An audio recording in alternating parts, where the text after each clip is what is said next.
A lot of this isn't going to make sense to you, and I'm sorry about that. I'm just going to start at the beginning, with the house.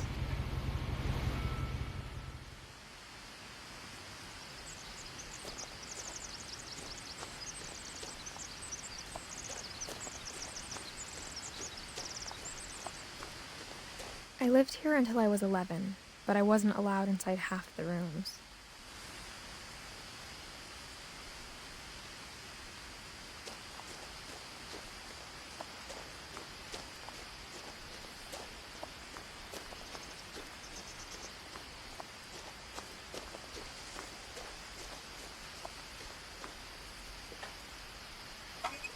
Inside the mailbox were bills from 7 years ago, marked urgent, open immediately.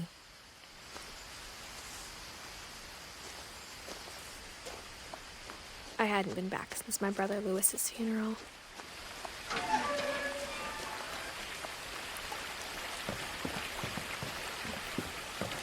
In her will, my mother left me a key, but didn't tell me what it unlocked.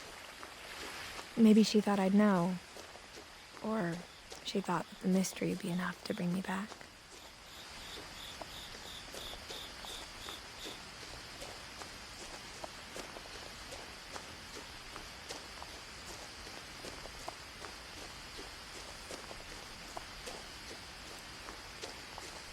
No one had driven this way in a long time, but I saw a few hoof prints.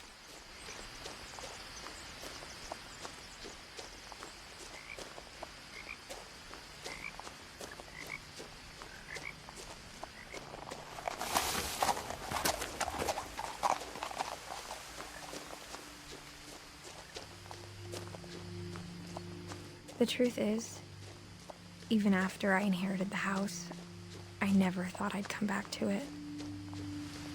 But now I had questions about my family that only the house knew the answers to.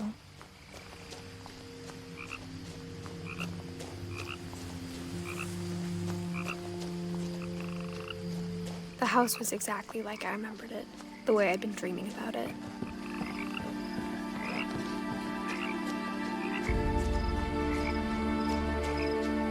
As a child, the house made me uncomfortable in a way I couldn't put into words. Now, as a 17-year-old, I knew exactly what those words were. I was afraid of the house.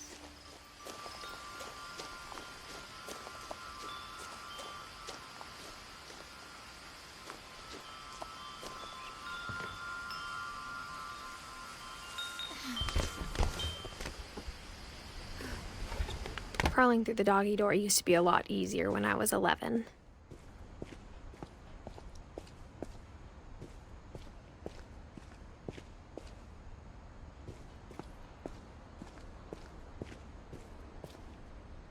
The power had been turned off the night we left. For the first time in years, I felt like I was home. But instead of a family, there were just memories of one. Like how after Lewis started working at the cannery, we all got sick of eating salmon, except our cat, Molly.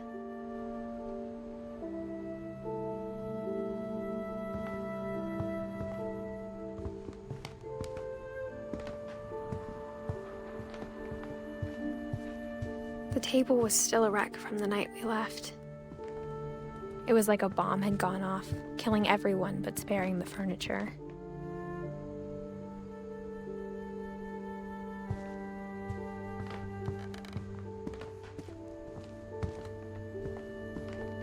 Nothing in the house looked abnormal. There was just too much of it, like a smile with too many teeth.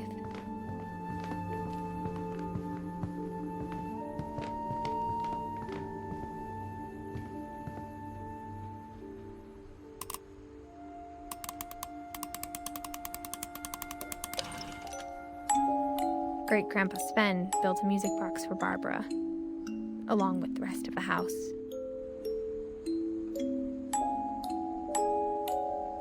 Mom always told me to stay out of the basement, so I wasn't too surprised when the key didn't fit.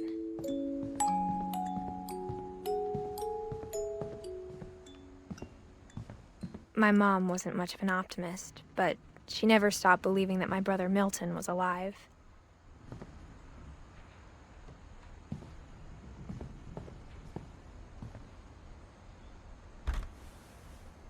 Edie told me once that every Finch who ever lived is buried somewhere in the library.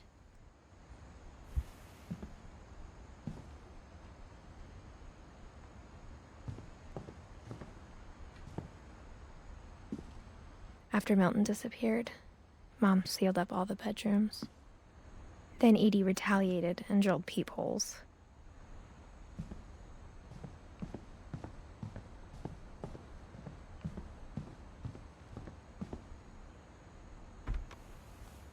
My Grandpa Sam spent 7 years sharing a room with his dead brother, Calvin.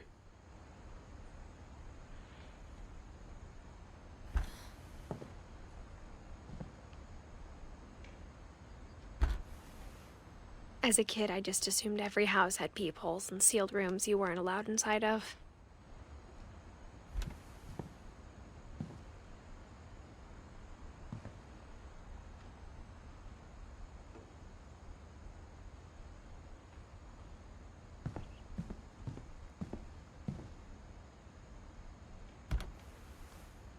The last time I was in Edith Sr.'s room, I was 10 and she was painting my portrait.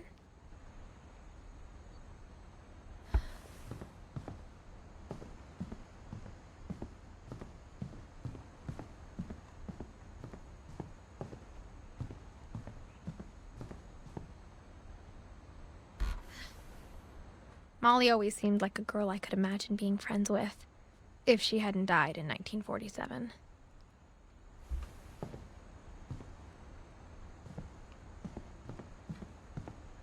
I spent a lot of time playing in Great Uncle Walter's room. I think my mom sometimes regretted not sealing it up.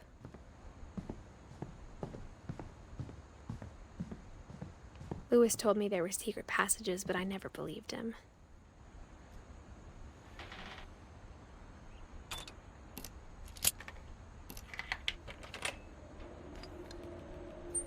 Turns out, my mom was really good at keeping secrets.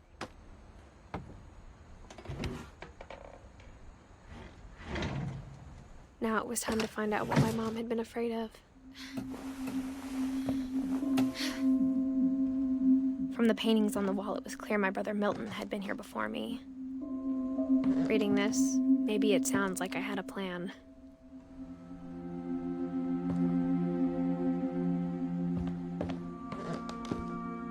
But I had no idea what was behind that door.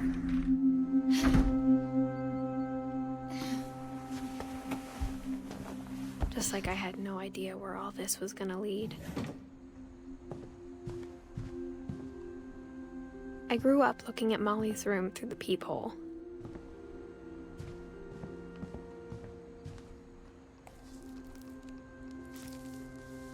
December 13th, 1947.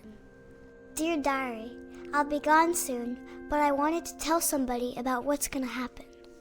It started when Mom sent me to bed without dinner. I woke up and I was starving, so I looked around for something to eat. The gerbil food was dry, but I didn't mind it.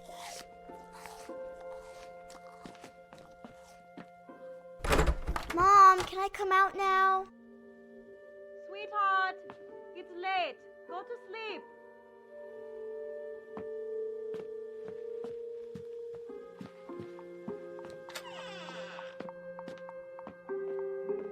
I kept eating and eating.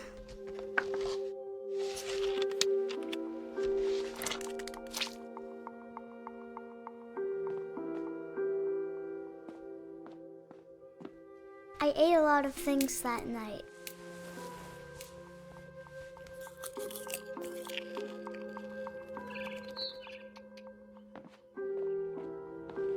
Then I heard chirping outside my window.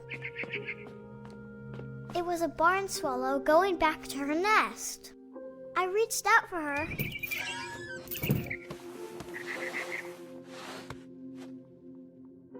And suddenly, I was a cat.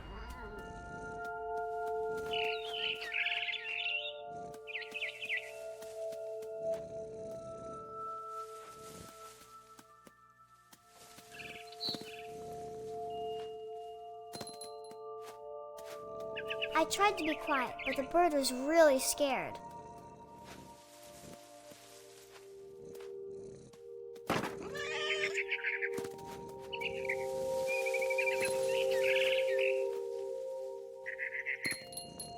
Mom and Dad didn't even look at me.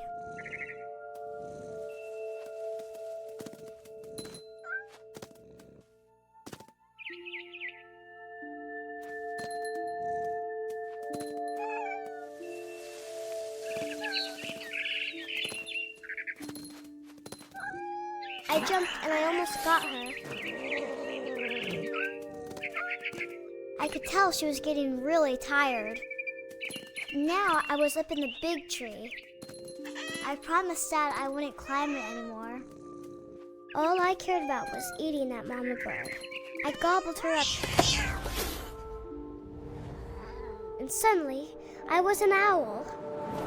First, all I heard was the wind. Then I heard little teeth nibbling in the grass.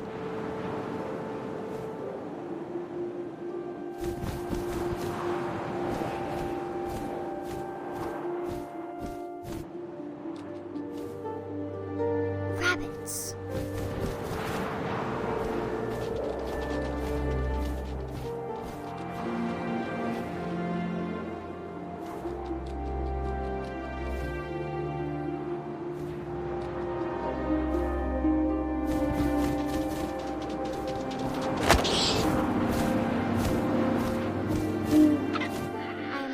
His face looking up and seeing mine through my talons.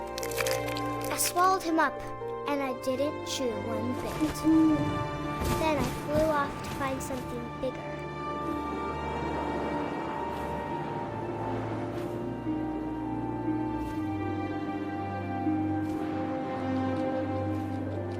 A mama rabbit.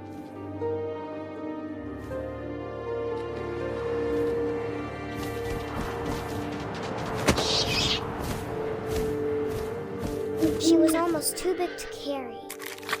I started choking, but I couldn't stop eating. And suddenly, I was a shark.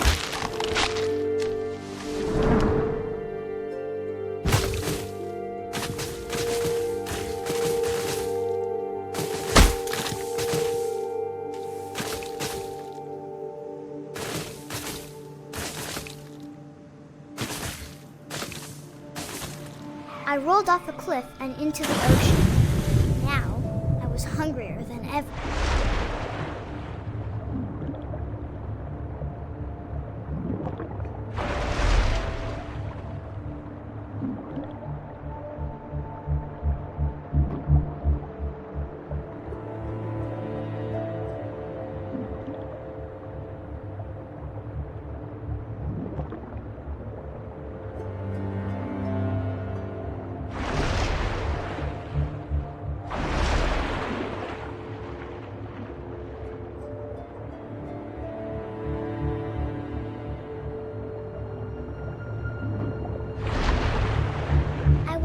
Fat, juicy seals.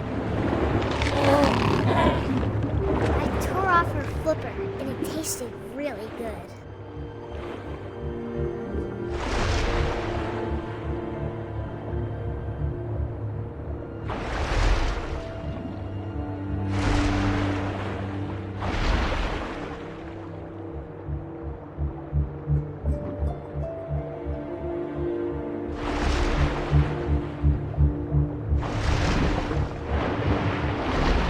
Grabbed on tight. But I was so hungry, I jumped out of the water. When I opened my eyes, everything had changed.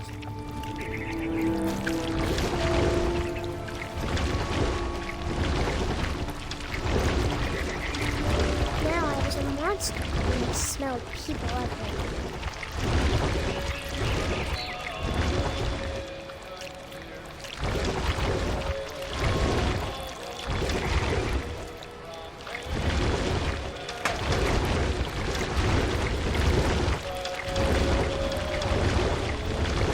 I was big, but I moved real quiet.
shocked, but also addicted.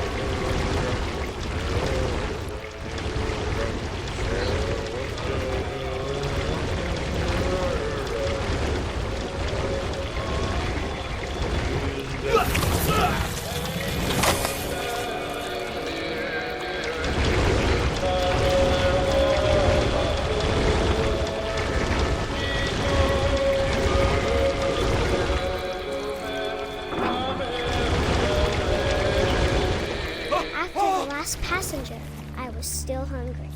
And across the water, I smelled something new. Something I had to have, so I swam towards it.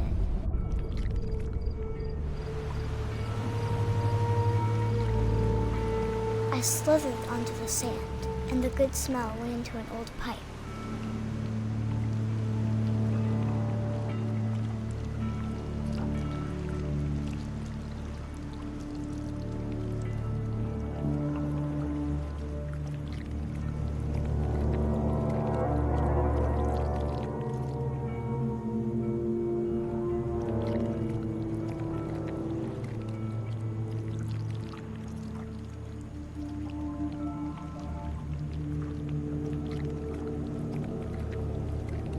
I got closer and closer.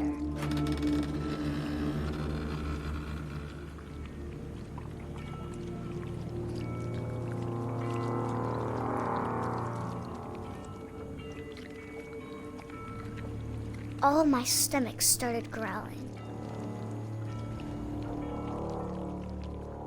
And suddenly, I was me again. I held my breath for a long time, but I couldn't hear anything. I think it's waiting for me to fall asleep. But it's not going to wait much longer. It needs to feed, and we both know I will be delicious.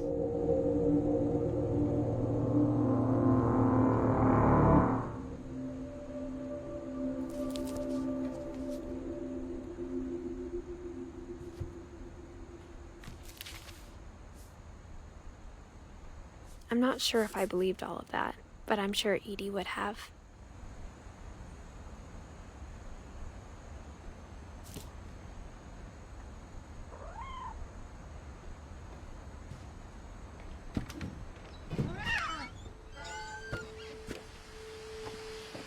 This will be obvious later, but my mom never told me any of these stories.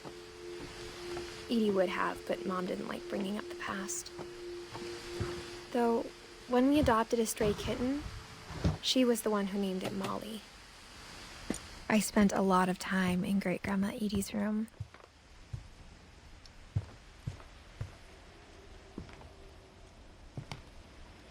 One summer, they evacuated the island, but Edie refused to go. For a few weeks, she was a celebrity. I hadn't thought of myself as Edith Jr. for a long, long time. Edie gave a big interview about a mole man living under the Finch house. My mom was furious. Her room was like a museum. For 500 years, the Finches have been famous throughout Norway for their fortune and misfortune. Odin Finch buries the latest victims of the family curse, his wife Ingeborg and their newborn son, Johan. On January 7th, 1937, he set sail with his family and his house, hoping to leave the curse behind. But 40-foot waves off the coast of Washington send the house and Odin to the bottom of the sea. Odin's daughter Edie, with husband Sven and baby Molly, step ashore on their new home, Orcas Island. Odin Finch is the first to be buried in the new family cemetery. His daughter Edie is already dreaming of a new Finch house.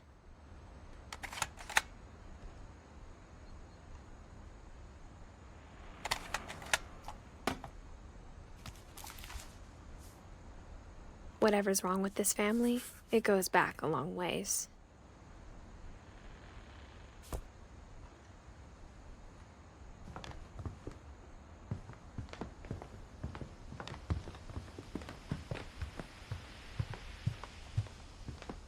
Even in her 90s, Sometimes Edie seemed a lot younger than my mother. The only trace Grandpa Sam's first wife, Kay, left on the house was the pink bathroom. It was a pretty big trace.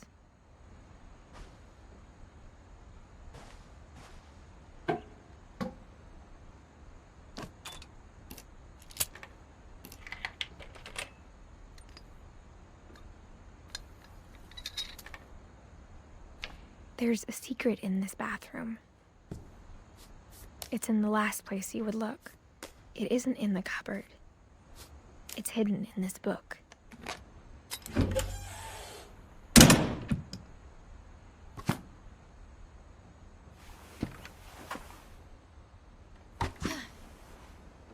Sven gave Sam an old camera he'd refurbished. He never put it down.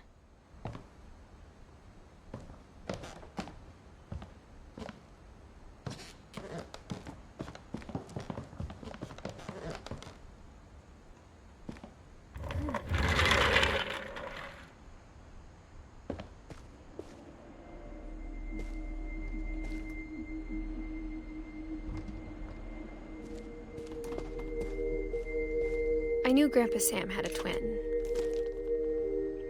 and that he never talked about him. I guess my grandpa didn't like history any more than my mom did.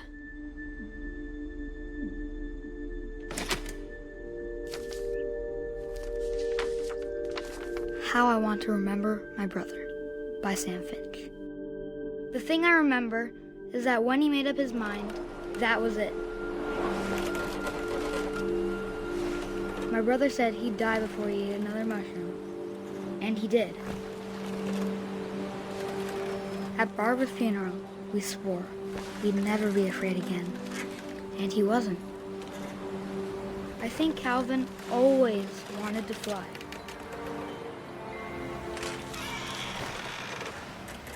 Sam! Calvin! Dinner's ready! Coming! But that day, he finally made up his mind to do it. I told him going around was impossible. Maybe if I hadn't said that. Calvin! I'm not gonna tell you again! Maybe if the wind hadn't picked up. Then maybe he'd still be here. But I doubt it. I think he'd already made up his mind. That's what I want to remember about my brother.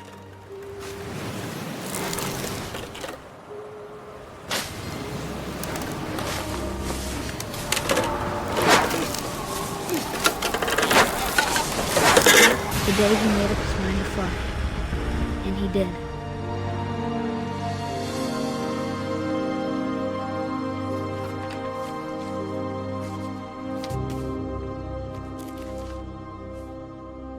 Calvin's story felt strangely familiar.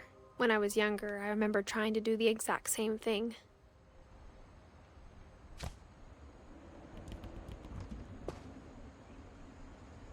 After the funeral, Edie roped off Calvin's half of the room.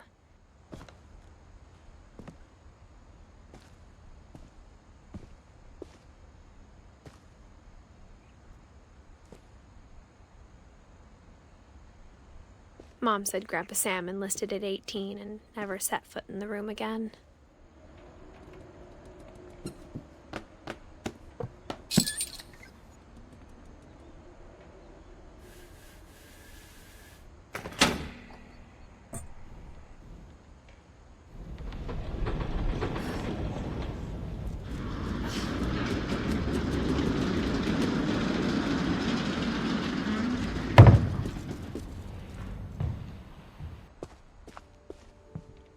The passages were a pretty tight fit.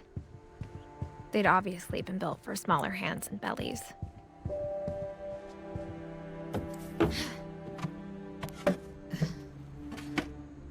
Growing up, I always thought of Barbara as a child star.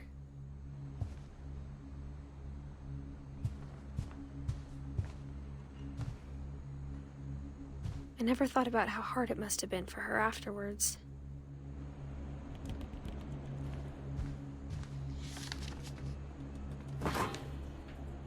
Of all the stories people wrote about Barbara's death, I'm surprised Edie saved this one.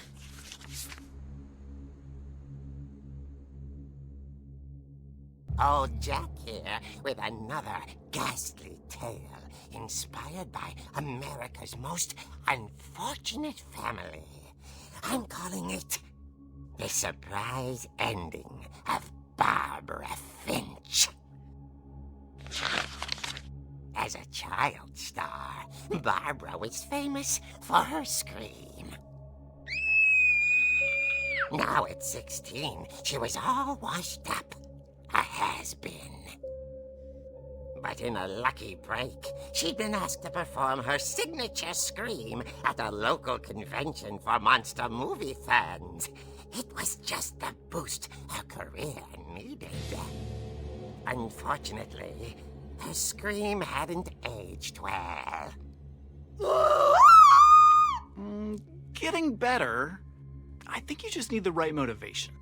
Her biggest fan and current boyfriend, Rick, was about to demonstrate when... Now that was a great scream. It was Barbara's father, Sven.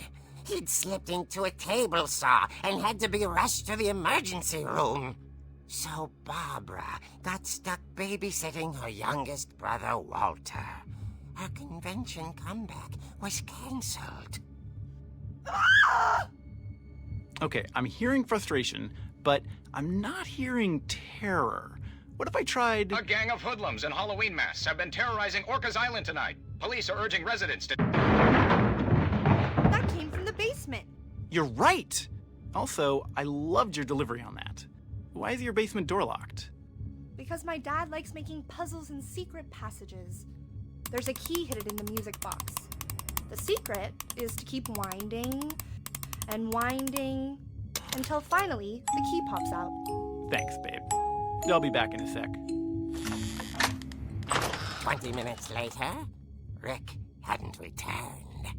So Barbara went to look for him, right on cue.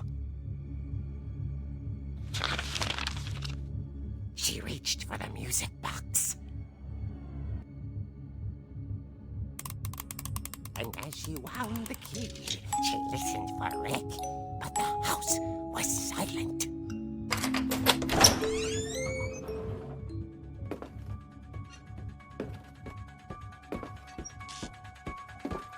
She found Rick's crutch and imagined the worst.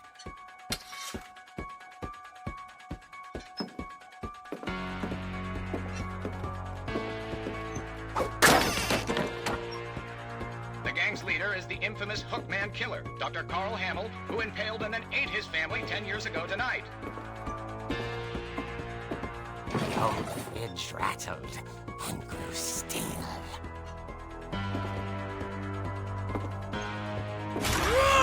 Oh dear!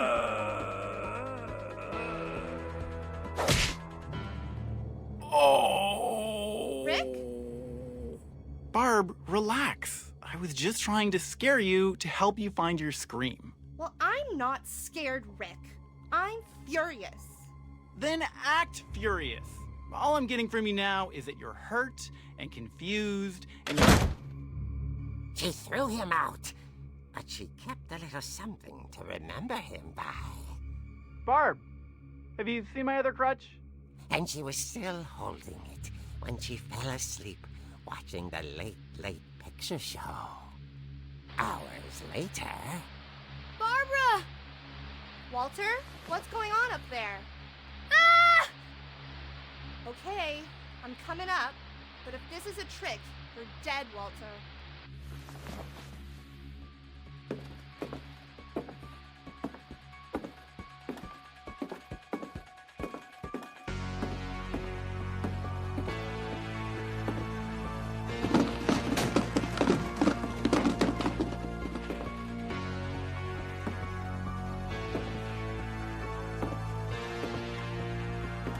Walter, are you there?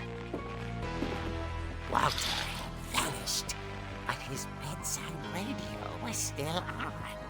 Orcas Island police describe the man as 6 feet tall, with a steel hook for a hand. Residents are urged to lock all doors and windows and notify the police of any suspicious activity. Barbara turned, saw the hook man, and was speechless. He was quite smashing. And he was. He couldn't get enough of Barbara. Okay, Barbara. There's gotta be another way out of here.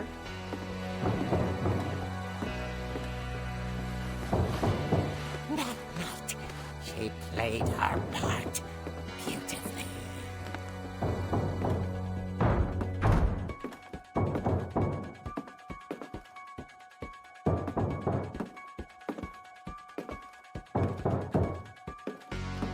She thought about abandoning Walter, but just couldn't do it.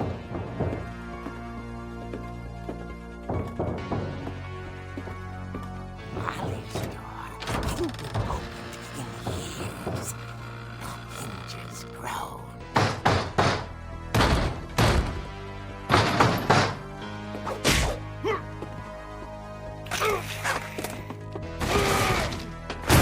He wasn't moving, but she sensed the story might not be over yet.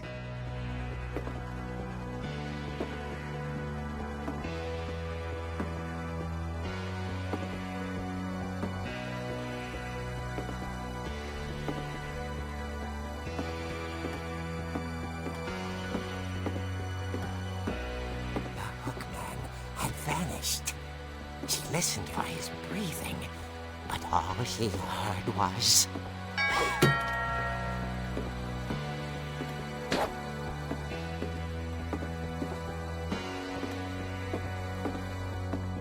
At the door, she heard whispering. It was coming from inside the house.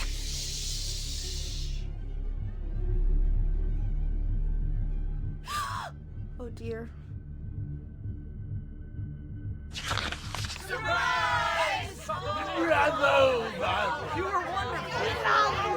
monsters had come to surprise her. For Barbara, it was a dream come true. Then she saw what kind of monsters they were, and she realized what was about to happen. She was going to be famous. And with her final breath, Barbara Finch gave the performance of her life.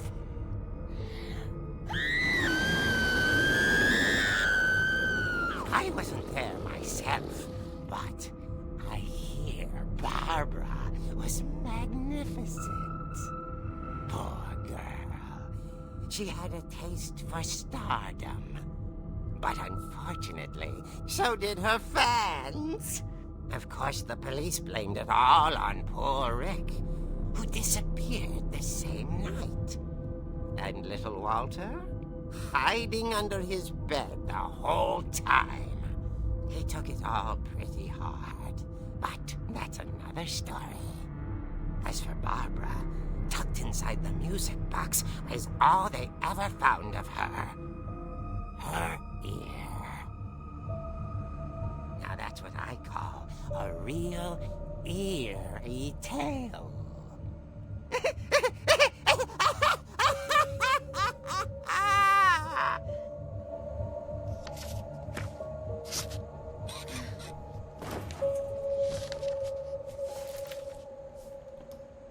Edie told me all Barbara wanted was to be remembered, as absurd as that comic was. Maybe what Edie saw was a happy ending.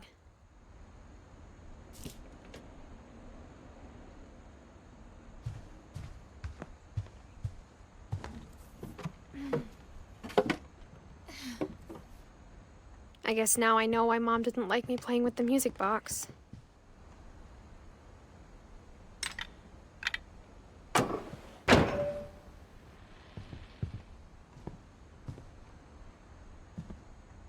Whenever people ask me about my family, the first thing they always want to know about is Barbara.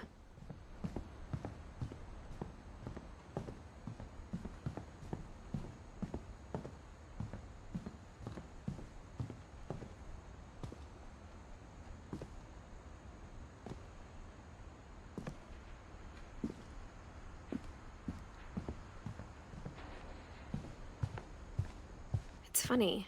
All those times I played with the music box and never found the basement key. Only one restaurant would deliver to our house. We had Chinese a lot.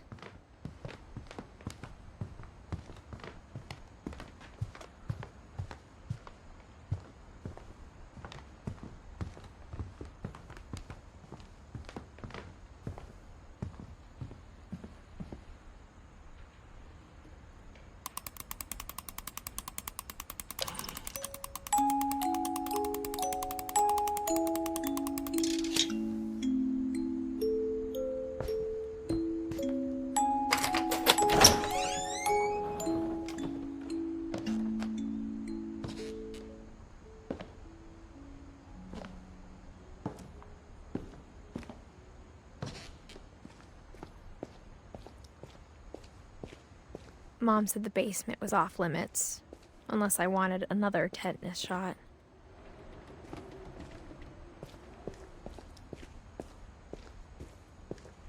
I saw Edie sneak down to the basement once, carrying packages.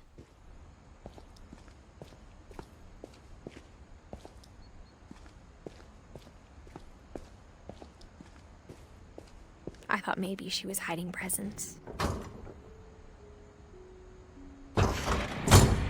It turned out she was hiding a lot more than that.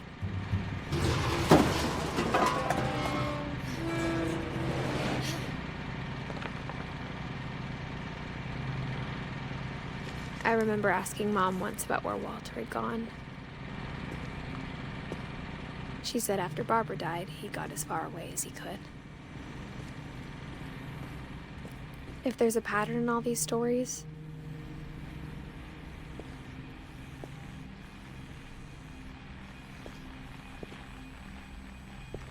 I think it's that none of us has gotten very far.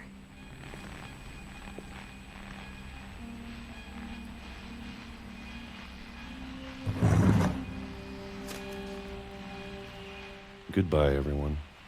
I can't believe I've been down here for 30 years. On that first day, after the shaking, I didn't think I'd survive a week.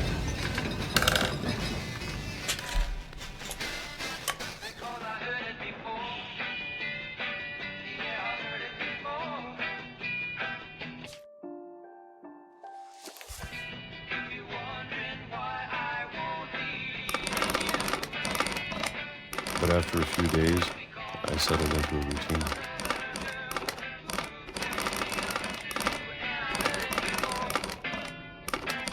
That's what kept me sane.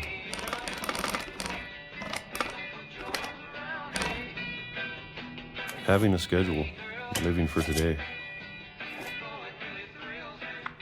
I always expected to be dead tomorrow. But if you wait long enough, you get used to anything.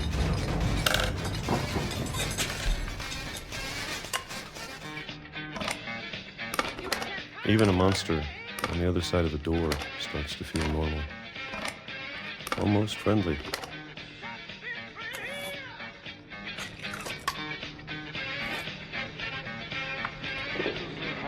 And then one day, everything just stopped.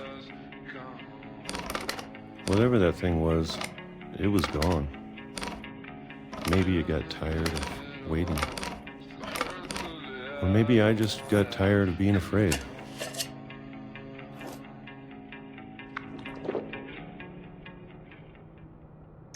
It's been a week now, the longest in 30 years. I'm done waiting. I have to leave while I still can.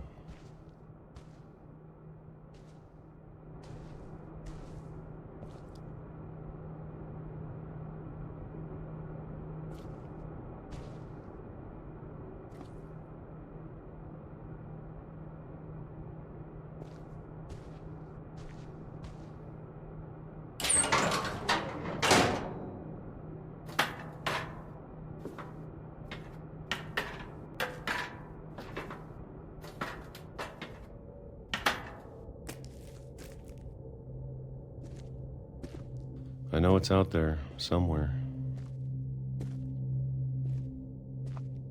Whatever killed Barbara and Molly and Calvin. Maybe this is all a mistake. But I need to stop living the same day, even if it kills me.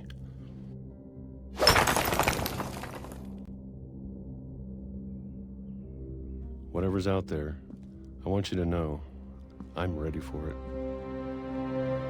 I'm going to appreciate all of it, especially the food. I don't mind if I only have a year left, or a month, or a single week. I'd be happy with one new day. I can already imagine the sun on my face.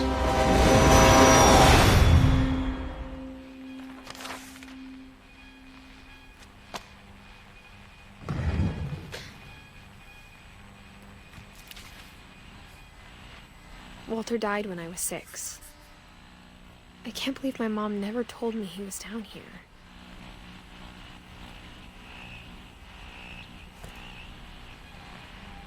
I'm sure my mom was trying to protect me.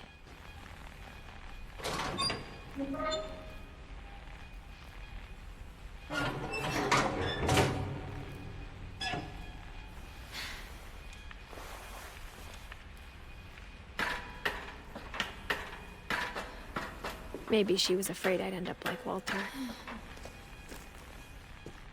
But if she never told me about an uncle under the house, I can only imagine what else she was hiding. I don't want to make the same mistakes she made. Trying to bury something that's still alive. Now that there's only one of us left, or maybe 2, I thought it was time I heard the stories for myself and found out what happened to everyone else. But now I'm worried the stories themselves might be the problem. Maybe we believed so much in a family curse, we made it real.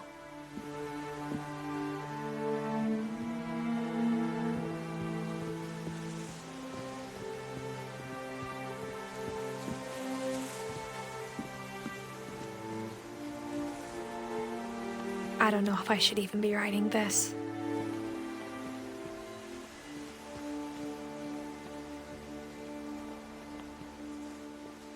Maybe it'd be better if all this just died with me.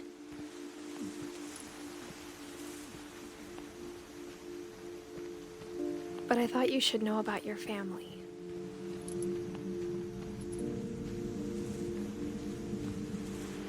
And the history you're a part of.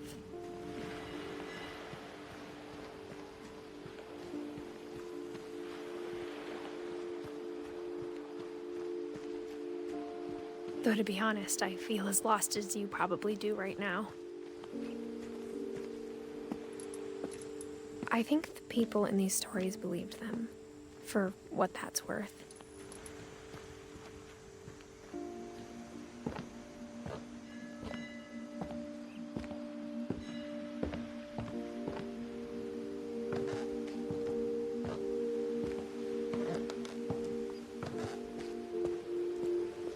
And when you look at the house, that history of imagination and stubbornness and madness, any of it seems possible.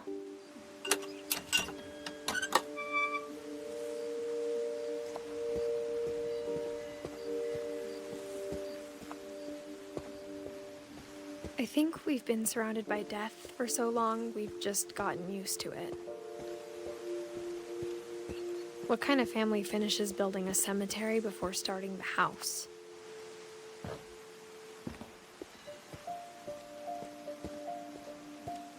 It's embarrassing for me to admit this, but the pet cemetery made me more uncomfortable than the human one. 3 of the gerbils were mine, and 2 had been my fault. Sven built the house, but it was Edie who designed the cemetery. I'm sure Odin's monument had been Edie's idea. My mom was always trying to move on, but for Edie, the past never went away.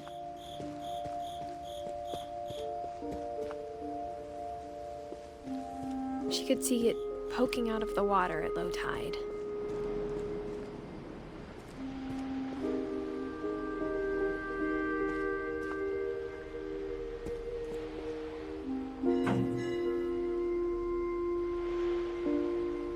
Edie said she dreamed about the old house every night.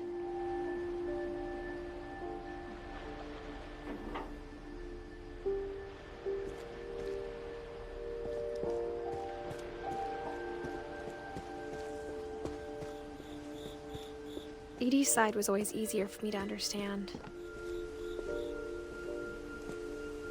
But the older I get, the more I can see where my mom was coming from. She lost 2 of her brothers, just like I did. I get why she tried so hard to protect us.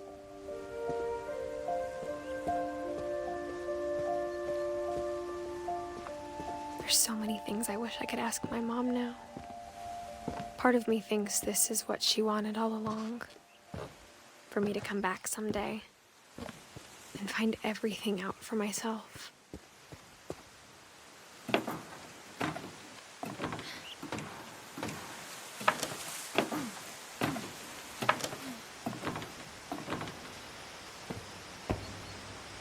But looking back on it now, if she told me there was going to be so much climbing, I never would have come when I was 22 weeks pregnant.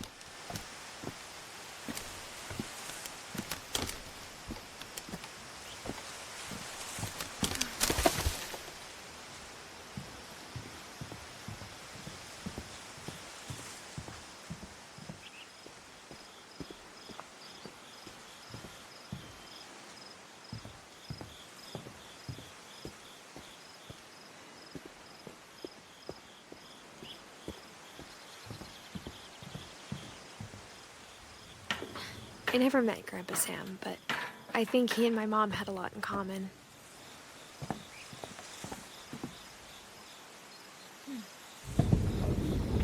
They were both pretty intense.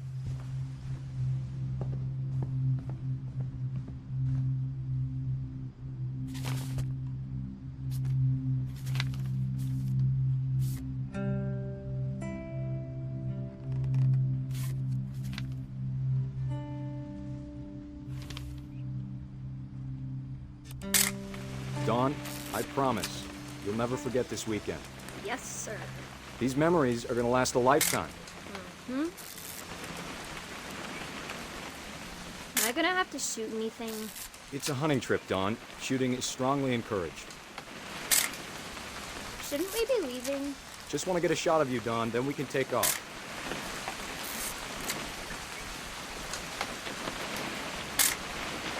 I'm over here, Dad. Perfect.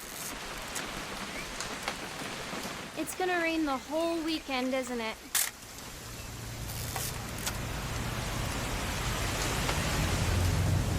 Please just take the damn picture. Hey, language. I will never forget this weekend, Dad. Okay, got it. I'm gonna take some pictures, okay? Just be careful. That camera's older than you are.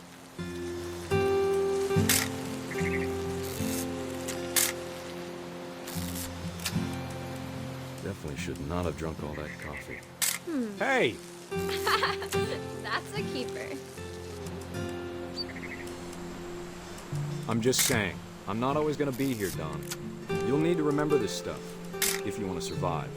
I'll be fine, Dad. You know who else thought he was gonna be fine? Some guy who died. Dawn, I'm being serious. I know, Dad. You're always serious. Doesn't being out here make you want to chill out? Well, to tell you the truth, I haven't been out here in 20 years.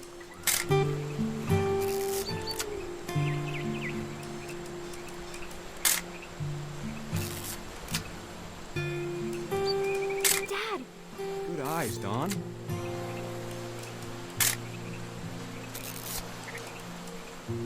Before you take the shot, let me get a picture of you.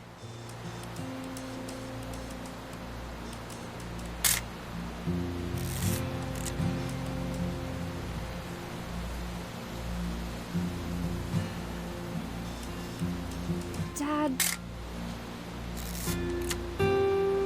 Let me get behind you. Do I have to do this? Dawn, you don't have to do anything. But if you want to survive, you need to be strong.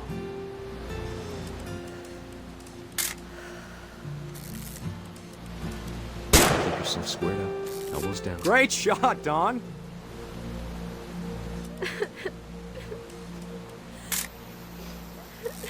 I'm proud of you, Dawn. Always remember that, okay?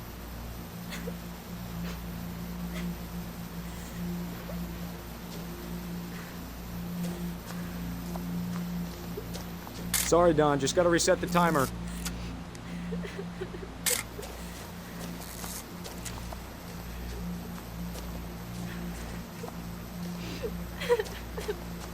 Dad, it's twitching. I think That's it's totally normal, Dawn. Just focus on the camera. Try not to think about— Dad!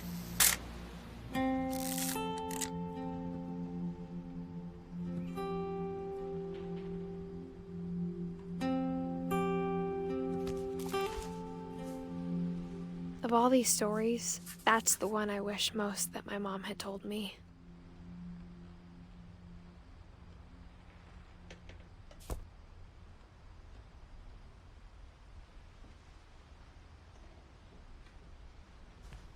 Sam spent his life shooting photos, but Mom said he got nervous being in front of the camera.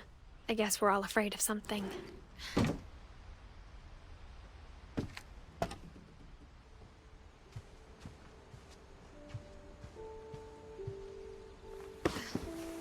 After Sam died, my mom and Edie got really close.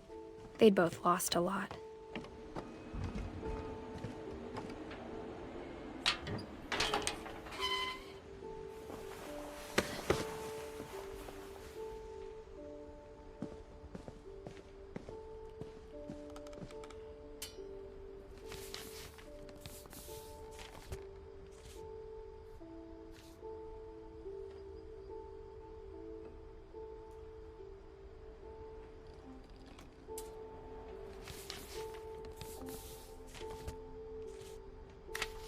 Dear Kay, do you remember the way Gregory used to laugh when he thought he was alone?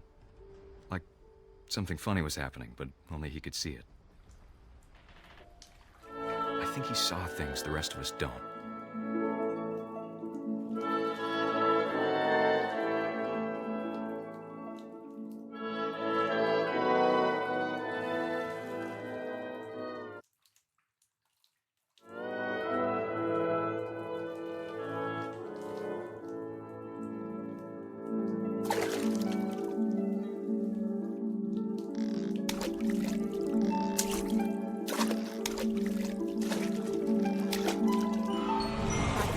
Gregory, it's time to... Hold on, sweetie. Hello? Sam, I told you I don't want to talk right now. I wonder what he saw.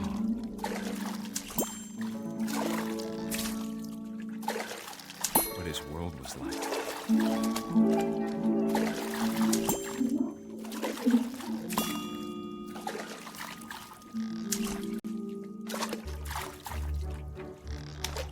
You reminded me so much of Calvin. Lost in his imagination. Whatever it was he saw.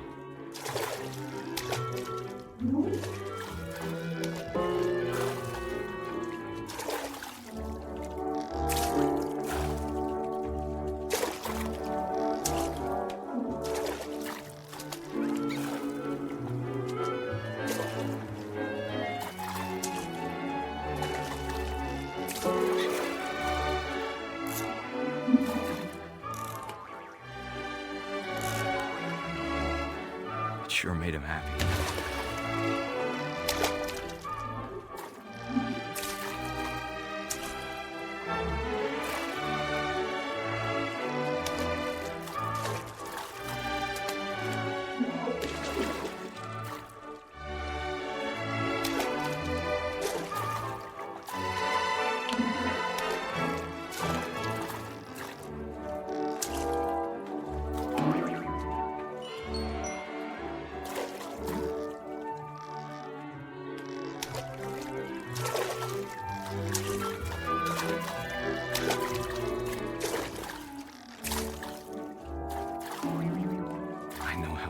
sounds.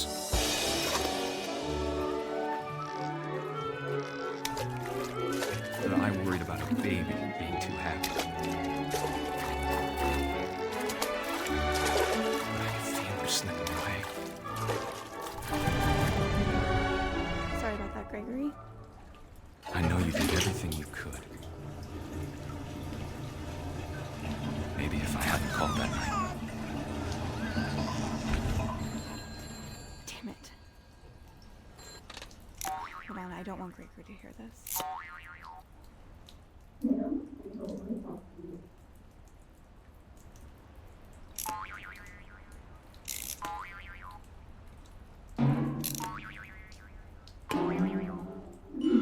I wish he could have told us about the world he saw.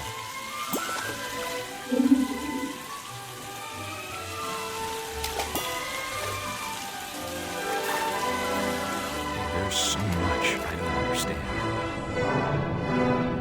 about Gregory, about everything.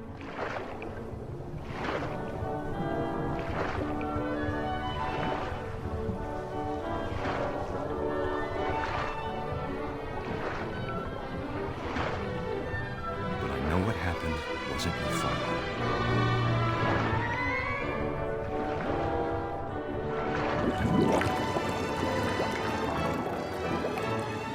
I'm sure he's happy. And he'd want you to be happy too. Good luck, Kay. Love, Sam.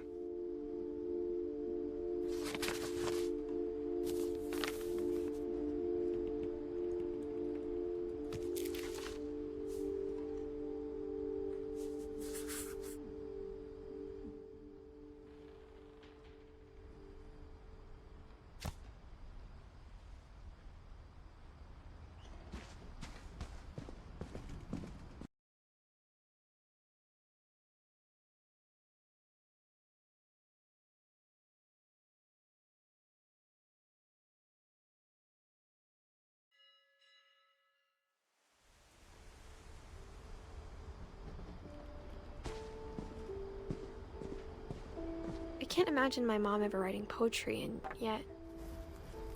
A poem for Gus, who always said the wedding was a bad idea. Our father never hit us kids, at least not very hard, before the day my brother said with teenage disregard that he'd be dead before he'd see a wedding in our yard.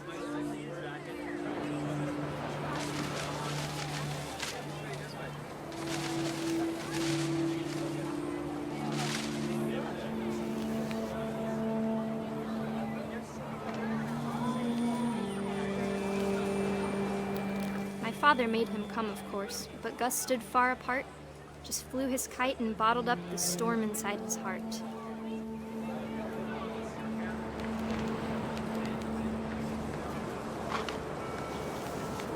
I tried to talk him out of it, but though he'd never met her, we don't need a stepmom, were the words that I now pronounce you husband and wife. You may kiss the bride.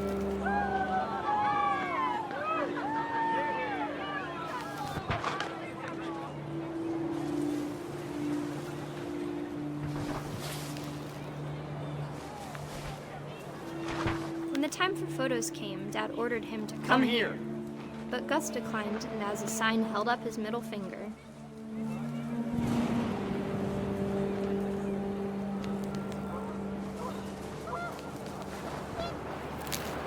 The wind picked up and panicked geese appeared and quickly went. But all the humans did that day was go inside the tent.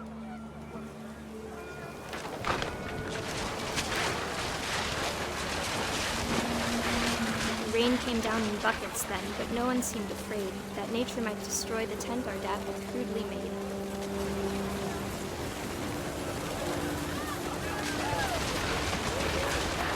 The thunder sounded much too close and full of angry power, but all my father said to this was, "Make the music louder."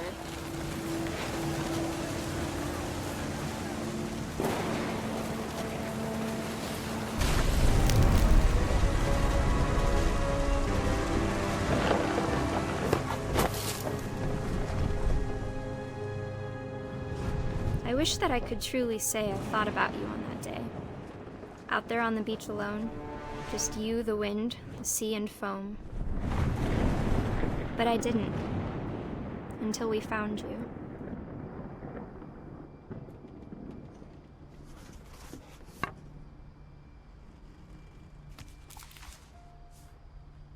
She never talked about him, but Mom told me once if I was a boy, they were going to name me Gus.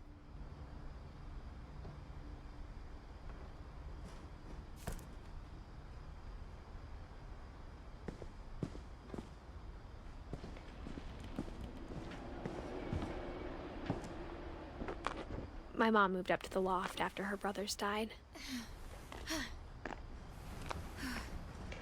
At the time, it was as far away as she could get.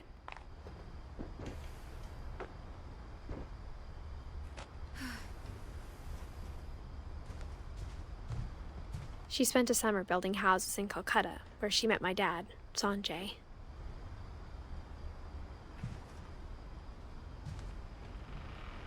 My mom moved to India a week after graduation and got a job teaching English. Louis was born a year later.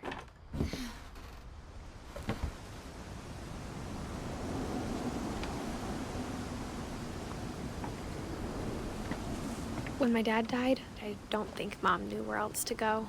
I'm sure Edie was happy to have her back and to see kids in the house again.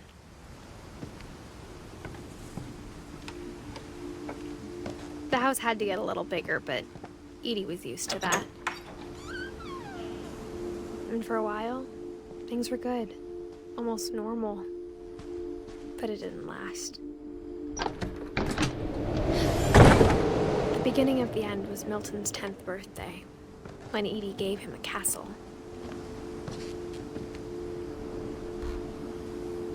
After Milton disappeared, the only thing he left behind was a room full of paintings.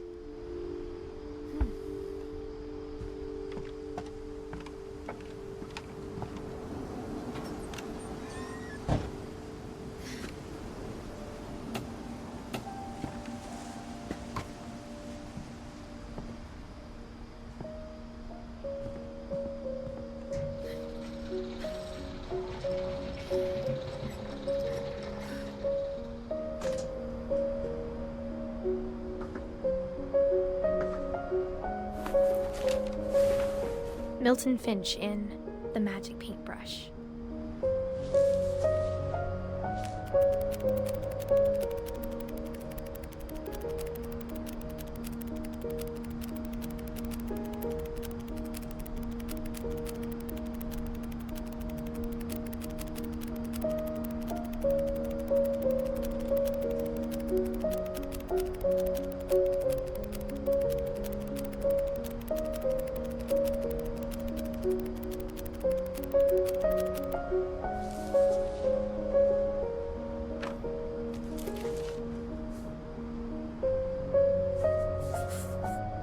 I was 4 when Milton disappeared.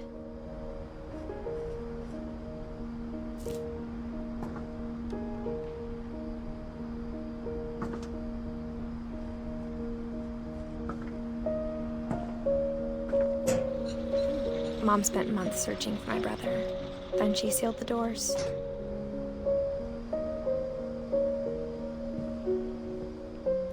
Whatever Milton had found in the house, Mom didn't want it getting out.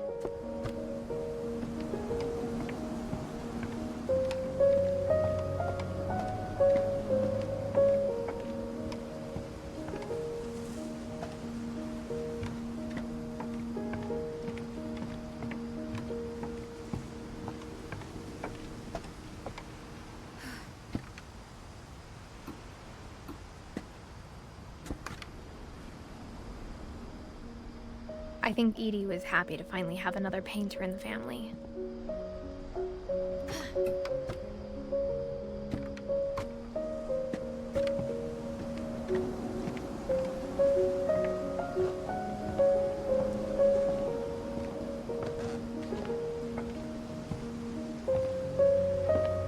Mom definitely blamed Edie, but I think Louis blamed himself.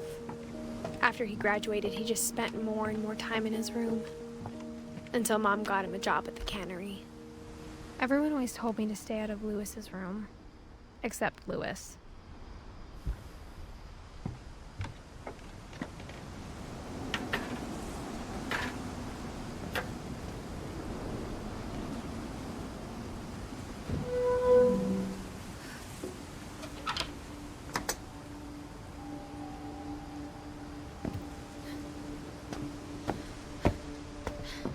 Lewis's room smelled very, very familiar. That part of him lived on.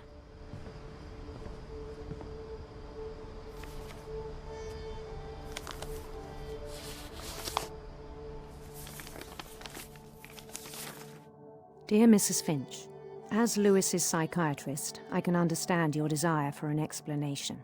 As I see it, the trouble began in January, shortly after we convinced your son to seek treatment for substance abuse. Newly sober, I believe Lewis first noticed the monotony of his daily life.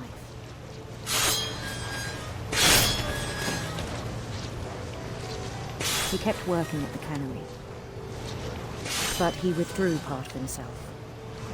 In our sessions, I saw the same behavior.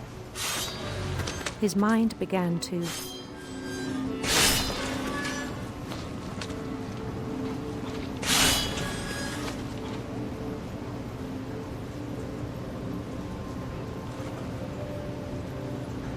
wander. I asked him to describe it. He said he started small, imagining a labyrinth. He'd feel his way about. Then something moved. Bats. And toads.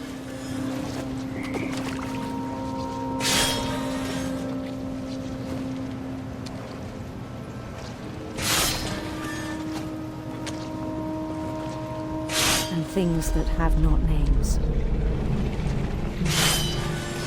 He knew it was all in his head.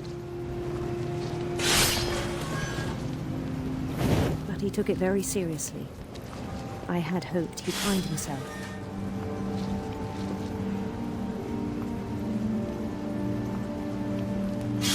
But he found something more. I worried about him then, daydreaming at the cannery.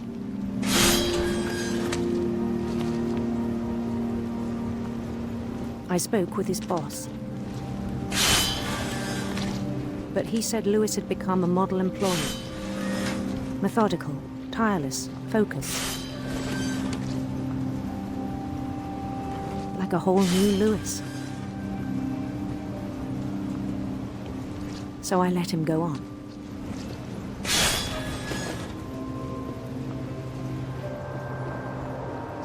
I even encouraged him. It seemed very promising at first. He told me he'd made a new friend.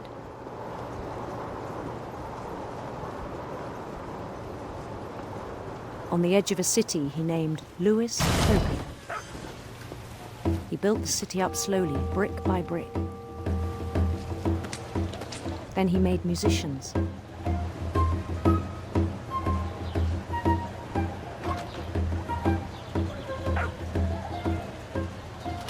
And songs for them to play.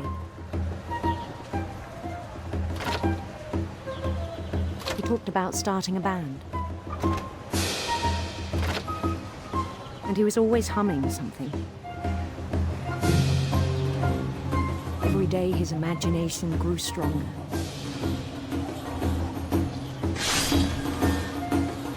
He no longer spoke at the cannery. But his chopping was as reliable as ever. Then one day it struck him that all the cheering crowds, even the stones under his feet, were all in his imagination, so he could do whatever he wished.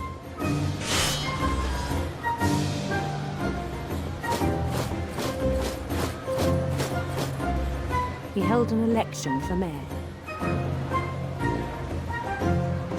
And he won.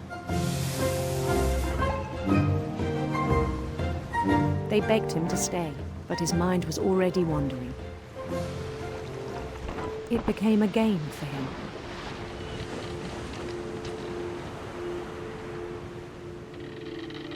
He'd conquer a city, then immediately push on. New Louisville.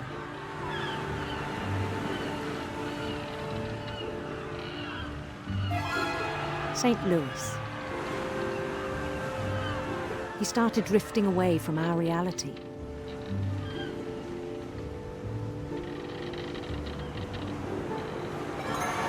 Minneapolis.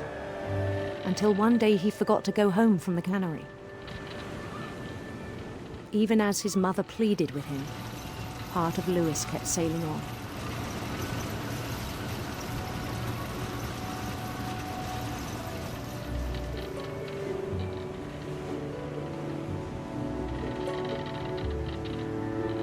In Louisburg, he heard rumors of a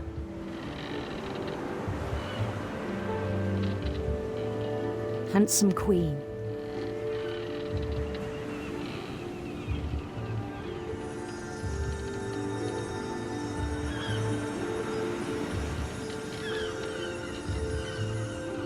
The queen was on her own quest for sinister serpents.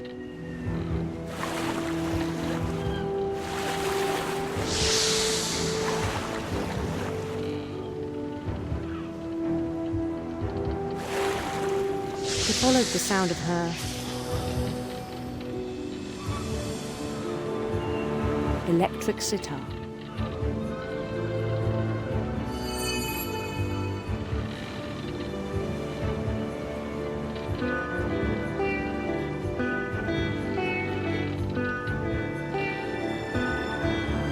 His chase led him to a golden palace east of the sun and west of the moon.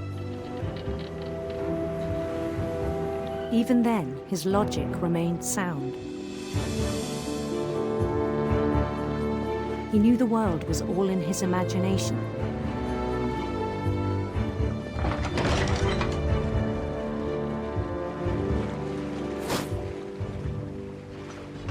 But he was so proud of having created it.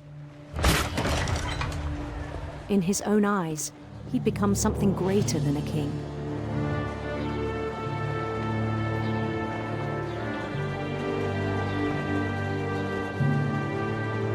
For someone who'd never known success in the real world, I think it was overwhelming.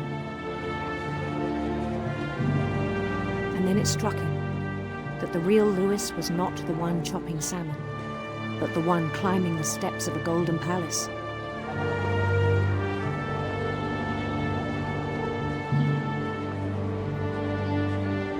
My imagination is as real as my body, he told me. It was hard to argue with him.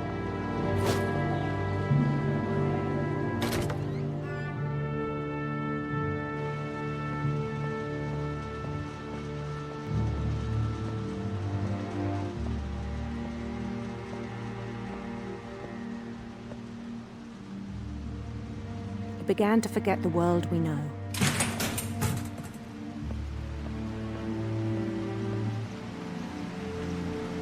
I think it pained him to remember Louis, the cannery worker.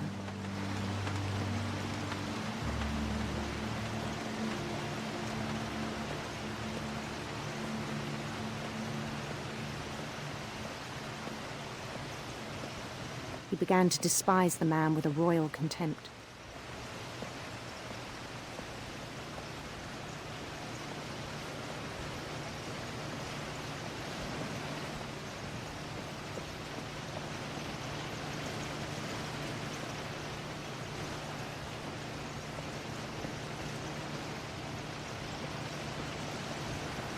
I still thought I could save him. Even after he said he was being crowned king over all the lands of wonder.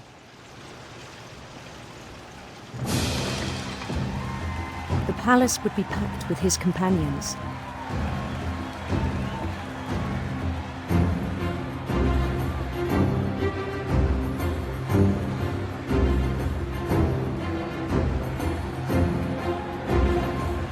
Including the wise Calico who'd insisted on advising him.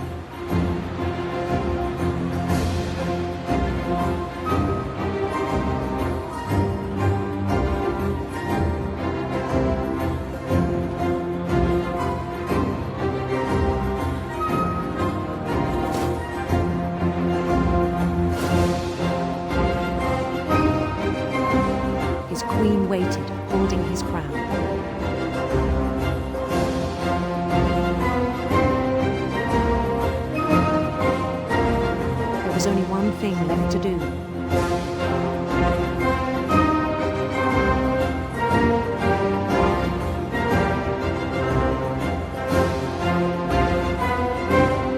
Bend down his head.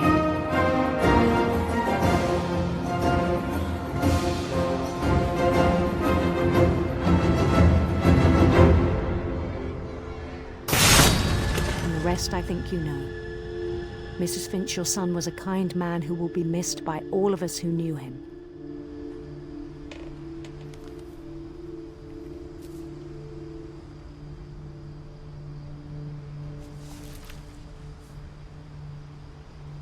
My brother was really cool. I wish you could have met him.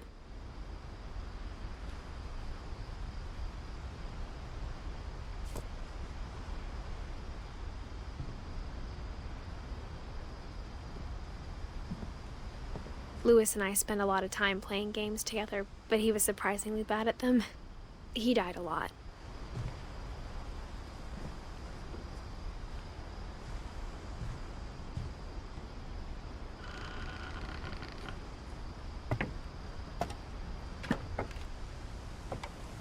On the way back from Lewis's funeral, my mom told me to start packing.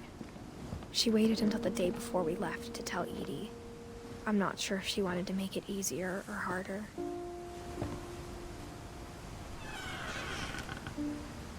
I wish we'd stayed. But I understand why we left.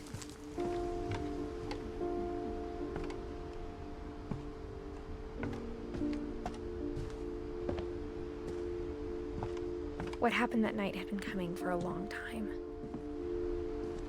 Maybe it should have come sooner.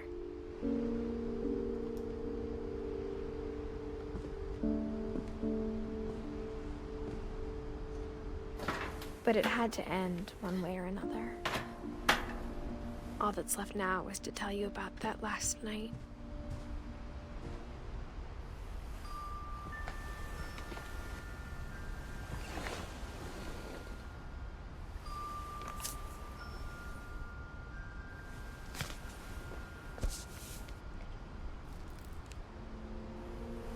That whole last day, Edie just watched us pack and didn't say a word. Until supper, when she raised her glass and said, "To our final night together, and all our final nights apart." Grandma, you know what I said about alcohol. Some of your medications are very Edith, specific. I left a present for you in the hallway. Why don't you go open it? The grown-ups have to argue now. I'm sorry, you're right. We're all leaving tomorrow. Let's just enjoy our last... I'm not leaving. Edith, you're excused.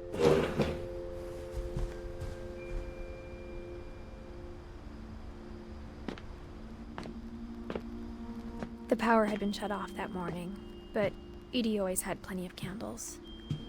When my mom sealed the library, I don't think she knew about the other entrance. Or that Edie had a key to it.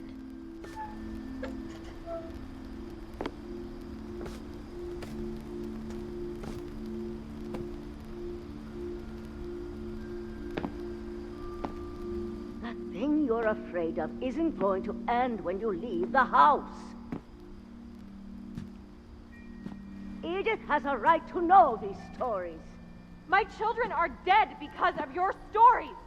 I think it's best if Edith and I leave tonight. We'll have the nursing home send a van for you in the morning. Okay?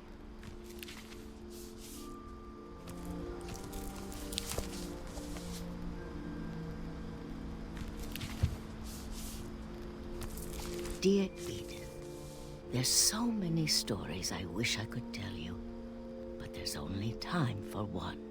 This is about what happened on the night you were born. That night, the tide went way, way out. It was the first and last time I ever saw the old house aground. There'd been an earthquake out in the middle of the ocean. They called it the lowest tide in 1,000 years. God, it smelled awful. You know, I've seen that house every day of my life.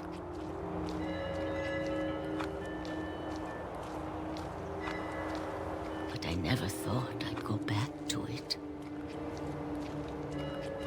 When the fog rolled in, I lost my way.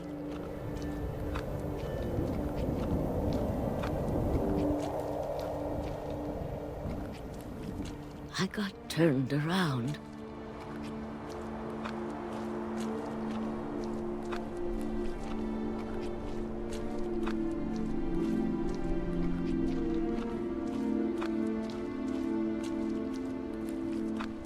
I started seeing things.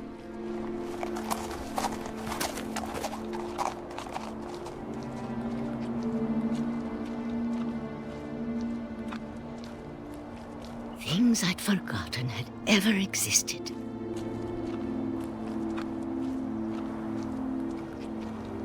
But when I saw them, they felt like old friends. That night, a lot of things came back to me. Or maybe I came back to them.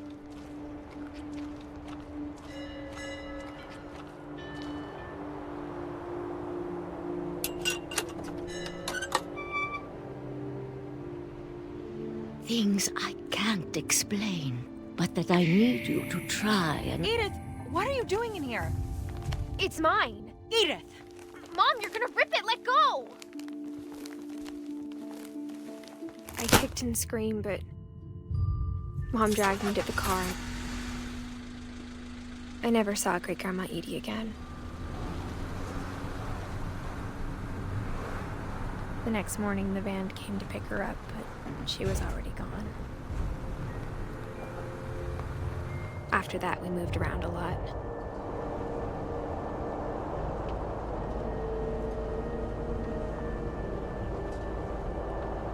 We both tried to make the best of it.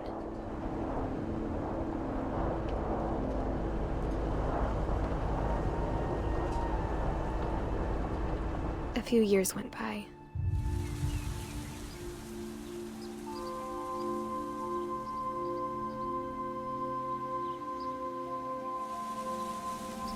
My mom didn't like to talk about it, but she started getting sick a lot. The rest happened pretty quickly.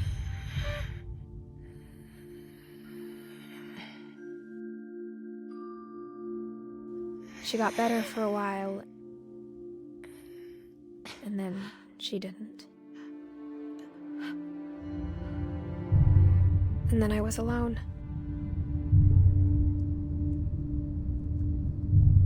The last Finch left alive.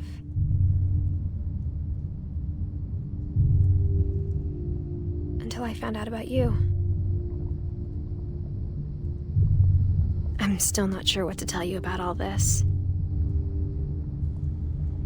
If we lived forever, maybe we'd have time to understand things. But as it is, I think the best we can do is try to open our eyes. And appreciate how strange and brief all of this is.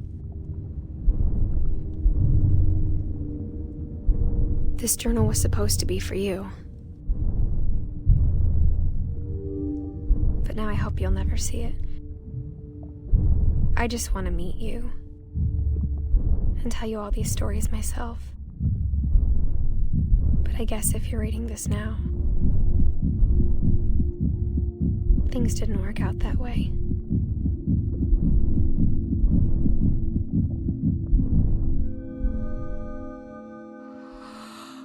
This is where your story begins. I'm sorry I won't be there to see it. It's a lot to ask, but I don't want you to be sad that I'm gone. I want you to be amazed that any of us ever had a chance to be here at all. Good luck.